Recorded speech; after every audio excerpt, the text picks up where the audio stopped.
Good morning बच्चों। जैसा कि हम लोग राजस्थान मिनिएचर पेंटिंग की को सीरीज़ वाइज पढ़ते चले आ रहे हैं। सबसे पहले हमने राजस्थान मिनिएचर पेंटिंग के बारे में पढ़ा था कि राजस्थान मिनिएचर पेंटिंग एक्चुअली है क्या और वो हिंदुस्तान के किस खित्ते में, किस एरिए में वो पली पूड़ी और बड़ी आगे बढ़ी, उसका ओरिजिन और डेवलपमेंट के बारे में हमने सबसे पहले पढ़ा था।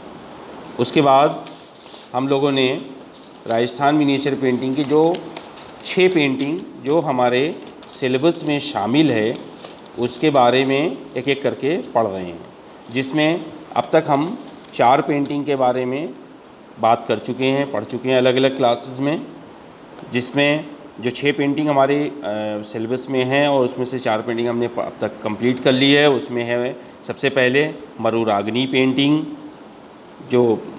जिसको साहेब जी ने बनाया और ये मेवाड़ शैली में बनी थी। उसके बाद राजा अनिरुद्ध सिंह हारा नामक पेंटिंग थी जिसके बारे में हम लोगों ने पढ़ा है। इसके कलाकार थे उत्कल राम और ये बूंदी शैली में बनी थी। इसके बाद बूंदी उपशैली में, ये सारी जो उपशैलियाँ हैं राजस्थान मिनिएचर पेंटिंग की जो मैं बता रहा हूँ। उसके बाद हमने तीसरी पेंटिंग चौघन प्लेयर पढ़ी थी जिसके कलाकार थे दाना और ये जोधपुर उपशैली में बनी थी। फिर हमने चौथी पेंटिंग कृष्णा ऑन स्विंग पढ़ी थी जिसके कलाकार थे नूरुद्दीन और ये बीकानेर उपशैली में बनी थी। राजस्थान मिनिएचर पेंटिंग की बीकानेर उपशैली में बनी। ये 4 पेंटिंग अब तक हम पढ़ चुके हैं। आज हम राजस्थान मिनिएचर पेंटिंग की बहुत ही इम्पॉर्टेंट पेंटिंग राधा बनी ठनी को पढ़ने जा रहे हैं। राधा बनी ठनी पेंटिंग बहुत ही इम्पॉर्टेंट पेंटिंग है और ये बोर्ड के एग्ज़ाम में अक्सर इस पेंटिंग को पूछ लेते हैं। अलग से क्वेश्चन आ जाता है कि राधा बनी ठनी पर ऊपर एक नोट्स लिखिए या राधा बनी ठनी को आप क्यों पसंद करते हैं या उसके किस तरह कलाकार जो है उसको बनाने में और अपनी बात को कहने में सक्षम रहा, उसको तर्क देकर समझाइए। तो इस तरह से क्वेश्चन आ जाता है। तो हमें क्वेश्चन जब आता है तो हम फिर राधा बनी ठनी के ऊपर उसी पैटर्न से क्वेश्चन आंसर करेंगे जैसे हम करते आए हैं इससे पहले। तो सबसे पहले अब हम इसमें जब हम पेंटिंग के बारे में पढ़ते हैं तो सबसे पहले हम इसके डिस्क्रिप्शन की पेंटिंग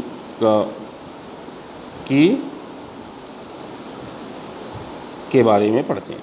तो सबसे पहले मैंने आपसे पहले भी बताया था कि जब भी हम इस पेंटिंग्स के बारे में पढ़ेंगे तो सबसे पहले हम इसके टाइटल को, सबसे पहले हम इसे टाइटल को लिखेंगे कि ये टाइटल, इसके टाइटल को लिखेंगे कि सबसे पहला काम है कि ये कौन सी पेंटिंग हम बना रहे हैं। इस टाइटल के बारे में हम सबसे पहले इसको लिखेंगे। उसके बाद हम इस पेंटिंग को किसने बनाया, किस कलाकार ने इस पेंटिंग को बनाया। उसके बाद उसमें पेंटिंग क्या है और इसको किस कलाकार ने बनाया, तो इसको निहाल चंद ने बनाया इस पेंटिंग को, उसका नाम लिखेंगे, कलाकार का नाम, यानी सबसे पहले हम लिखेंगे टाइटल में पेंटिंग का नाम राधा बनी ठनी। फिर उसके बाद हम लिखेंगे कि कलाकार का नाम निहाल चंद। उसके बाद ये राजस्थान मिनिएचर पेंटिंग की किस उपशैली में ये पेंटिंग बनी है। तो आप ये देखें यहाँ पे ये किशनगढ़ उपशैली में ये पेंटिंग बनी है। जो राजस्थान मिनिएचर पेंटिंग के सब स्कूल है किशनगढ़, उसमें ये पेंटिंग बनी है। उसके बाद आप देखेंगे कि एक चीज़ जो कॉमन है, जो सारी पेंटिंग्स में हम देखते आ रहे हैं, वो कि जो कॉमन है पॉइंट जो सारी पेंटिंग में हम लिखेंगे कि ये जितनी भी राजस्थान मिनिएचर पेंटिंग बनी है वो सब पेपर के ऊपर जल रंगों द्वारा बनाई गई है, यानी वाटर कलर ऑन पेपर। ये पॉइंट आप देखें यहाँ पे, वाटर कलर ऑन पेपर। फिर इसको हम किस तकनीक में, यानी किस टेक्निक में ये पेंटिंग बनी है, तो वो देखिएगा।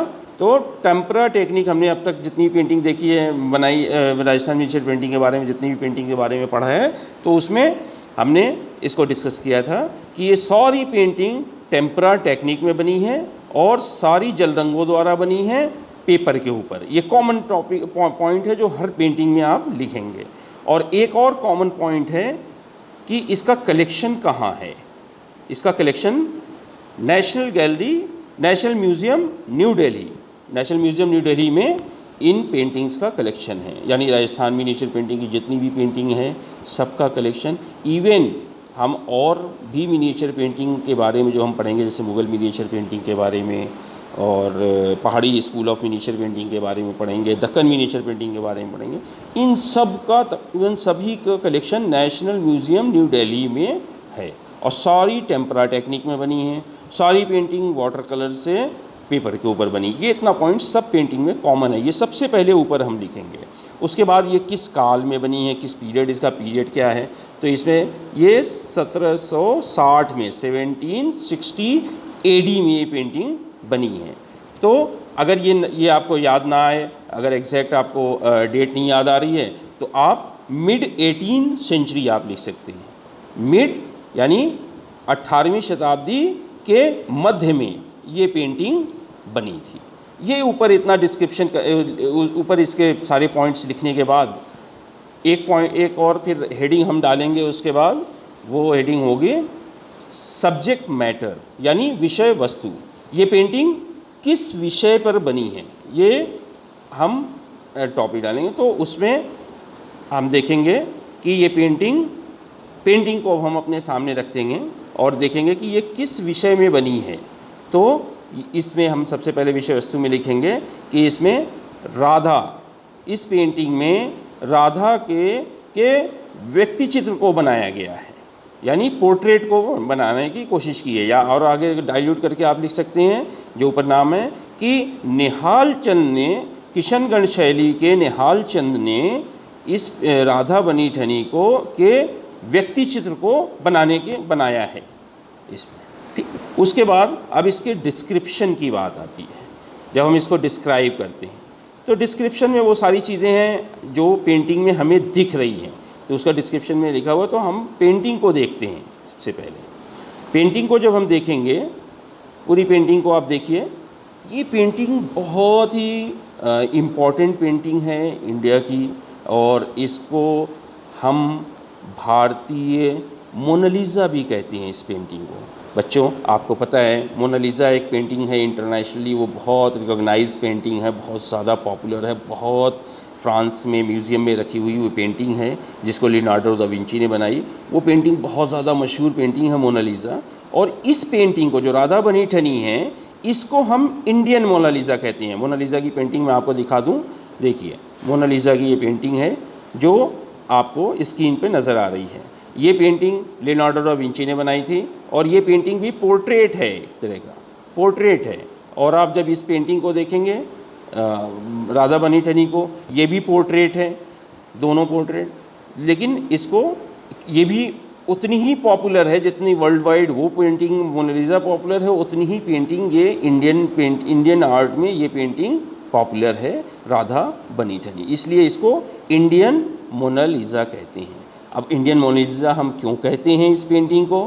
तो मोनालिसा पेंटिंग जो है हमारी, उसमें सबसे इम्पॉर्टेंट चीज़ है इसकी मिस्टीरियस स्माइल। जो इसकी स्माइल है, यानी इसकी जो हंसी है, एक मुस्कुराहट है, जो रहस्यमयी मुस्कुराहट है, वो इसकी बहुत इम्पॉर्टेंट चीज़ है। दूसरी चीज़, इसकी आँखों में एक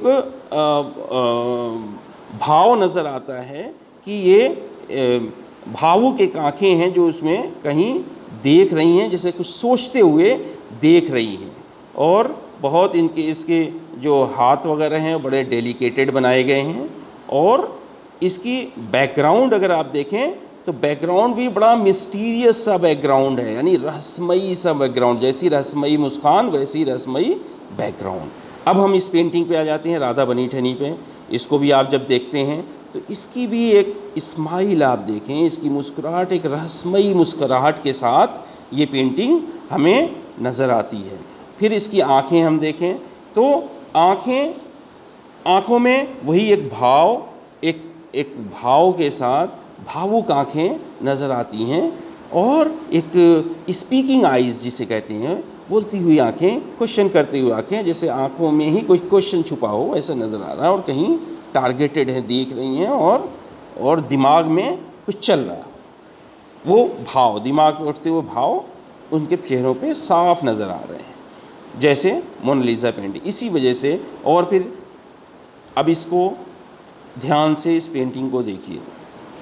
इस पेंटिंग में भी वही रसमयी बैकग्राउंड, पीछे बैकग्राउंड देखें, डार्क बैकग्राउंड के ऊपर पेंटिंग को हाईलाइट करके उभारा गया है। बच्चों, इंडियन आर्ट और यूरोपियन आर्ट में जो फ़र्क है वो हमें यहाँ साफ नज़र आता है कि क्योंकि जब हम मोनालिसा देखते हैं तो इस पेंटिंग को देखें, ऐसा लगता है ये रियलिस्टिक पेंटिंग है, बहुत रियलिस्टिक, जैसे शॉट पेंटिंग। इसमें लाइट एंड शेड और नेचुरल जैसे इंसान होता है वैसे बनाने की कोशिश की गई है। लेकिन भारतीय कला जो कुछ एज इट इज़ सामने दिख रहा है उसको बनाने पे ना विश्वास कर जो इंसान के मन में जो विचार है उसे बनाने की कोशिश की जाती है इंडियन कला में। यानी इंडियन कला को कंपेयर करके बनाया जाता है, क्योंकि एज इट इज़ तो कैमरा भी फ़ोटो खींच सकता है, मशीन भी एक काम कर सकता है कि जो कुछ एज इट इज़ सामने दिख रहा है, बाहरी सुंदरता जो बाहर दिख रही है उसको कोई भी बना सकता है। लेकिन इंडियन आर्ट जो बेस्ड है वो फिलॉसफी पे बेस्ड है, वो मन की सुंदरता को पेंट किया जाता है। यानी हम किसी की सूरत ना बनाकर उसकी सीरत को बनाते हैं इंडियन आर्ट में। इसीलिए आप देखें, जब इंडियन आर्ट हम राधा बनी ठनी देखते हैं तो इसके जो हम बनाने के स्टाइल को देखते हैं तो वो बहुत ही फ्लैट कलर इसमें है, आउटलाइन बहुत शार्प है और जैसे लगता है कि सोचकर इमेजिनेशन पर से बनाई गई है पिक्चर है। तो ये इंडियन आर्ट ज़्यादातर इमेजिनेशन से अपने सोचकर बनाई हुई चीज़ पेंटिंग होती है, लेकिन यूरोपियन आर्ट ज़्यादातर सामने कोई चीज़ देखकर बनाई जाती है। यानी इंडियन आर्ट ये मानती है कि हम किसी, जैसे भौरा किसी फूल के ऊपर बैठता है तो वो फूल को नहीं लेके उड़ता बल्कि उसके रस को लेकर उड़ता है, वैसे ही इंडियन आर्ट किसी खूबसूरती को देखकर उसकी सीरत की खूबसूरती को पेंट करने की कोशिश करते हैं। जैसे देखिए, अब इस पेंटिंग में देखिए, आँखें नेचुरल ऐसे नहीं होती, लेकिन आँख को कंपेयर करके मछली की तरह आँख, शार्प आइज़ बनाने की कोशिश की गई है। धनुष की तरह इसके नयन को, उसको भौं को दिखाने की कोशिश की गई। बहुत पॉइंटेड नोज़, यानी बहुत शार्प नुकीली नाक और गुलाब की पंखुड़ी की तरह होंठ, ये कंपेयर करके, नेचर से कंपेयर करके फिगर को बनाया गया है। इसमें एक ब्यूटी को बनाने के लिए नेचर की ब्यूटी को इसमें पिरोया गया है, इसमें पिरोहित किया गया है। अब इस पेंटिंग को हम जब डिस्क्राइब करेंगे तो सबसे पहले हम इसको बताएंगे कि इसमें राधा को एक ट्रांसपेरेंट दुपट्टे को ओढ़े हुए दिखाया गया है और ये पूरी तरह से राजस्थानी राजपूत वेशभूषा और आभूषण से सुसज्जित, यानी इसको राजस्थान के जो राजपूत क्लोथ्स का स्टाइल है उसमें बनाया गया है और इसमें जो ज्वेलरी है वो राजपूताना जो ज्वेलरीज़ हैं वो एकदम साफ नज़र आती हैं। अब इस पेंटिंग को हमें डिस्क्राइब करना, तो जो कुछ हमें बच्चों पेंटिंग में दिख रहा है उसी को हमें बताना है कि इसमें एक डार्क ब्लू बैकग्राउंड के ऊपर एक डार्क ब्लू रहस्यमयी बैकग्राउंड में राधा को कंट्रास्ट करके उनसे डार्क बैकग्राउंड पे लाइट, चेहरे पे लाइट कलर से उनको हाईलाइट किया गया है, बनाया गया है। जिसमें राधा को की आँखों को मछली की तरह बनाया गया है, उनके भौं को धनुष की तरह बनाया गया है, उनकी आँखें नुकीली नोज़ हैं, नाक है, पंखुड़ी की तरह उनके होंठ हैं और गर्दन, लंबी सुराहीदार गर्दन बनाई गई है और काले घुघराले बाल राधा के दिखाए गए हैं, जिसमें एक लट गाल के ऊपर भी आकर मुड़ती है और ये इसके सर के ऊपर टीका लगा रखा है, आभूषण के अंदर यानी ज्वेलरी में टीका सर के ऊपर और कान के ऊपर झुमका है और नाक में नथ है और नथ पहन रखी है और गले के अंदर हार है, माला है, हाथ के अंदर कड़ा पहन रखा है और हाथ में मेहंदी लगा रखी है और हाथ में अंगूठी भी पहन रखी है और हाथ में मेहंदी लगी हुई है। उन्होंने राइट हैंड से यानी दाहिने हाथ से अपने दुपट्टे को पकड़ रखा है जो ट्रांसपेरेंट है यानी पारदर्शी दुपट्टा है, जिसमें आर पार दिखाई दे रहा है और दुपट्टे के ऊपर बॉर्डर है, सुनहरे रंग के बॉर्डर का दुपट्टा है जिसके ऊपर बूटियां बनी हुई हैं और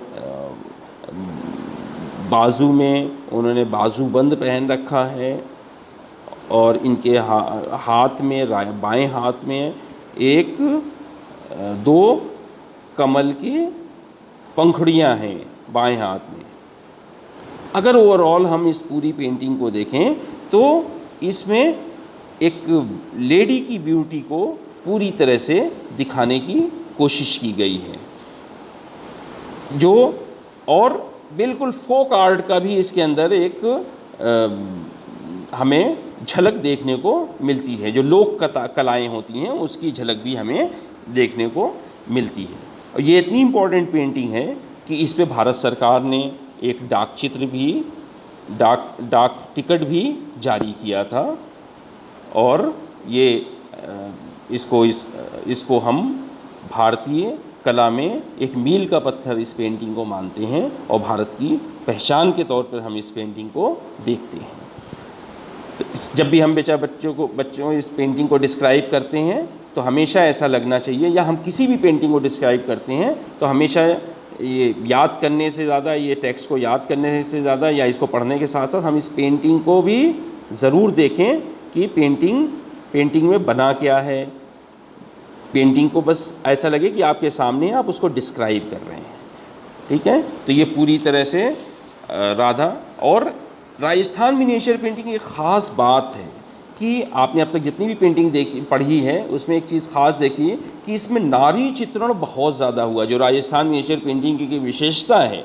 तो अभी तक आपने देखा होगा जितनी भी पेंटिंग बनी है उसमें कहीं ना कहीं नारी यानी वीमेन जो है वो सेंटर कैरेक्टर रहा है, यानी जो मुख्य कैरेक्टर इसके अंदर मुख्य पात्र हर पेंटिंग का रहा है। तो इस पेंटिंग को अगर हम देखें तो ये राधा पूरी तरह से राजस्थानी राजपूताना वेशभूषा में और आभूषण में सुसज्जित होकर श्रृंगार करके श्रृंगार करके किसी के वियोग में उनकी आँखों में और एक होंठों पे एक मिस्टीरियस मुस्कान के साथ उनको दिखाया गया है। ये किशनगढ़ शैली की बहुत ही राजस्थान मिनिएचर पेंटिंग के किशनगढ़ शैली की बहुत ही इम्पोर्टेंट पेंटिंग है। इस पे बच्चों एक नोट लिखिए और इसको अपनी कमर्शियल आर्ट की कॉपी में इस पे भी एक नोट लिखिए, ठीक है। Thank you.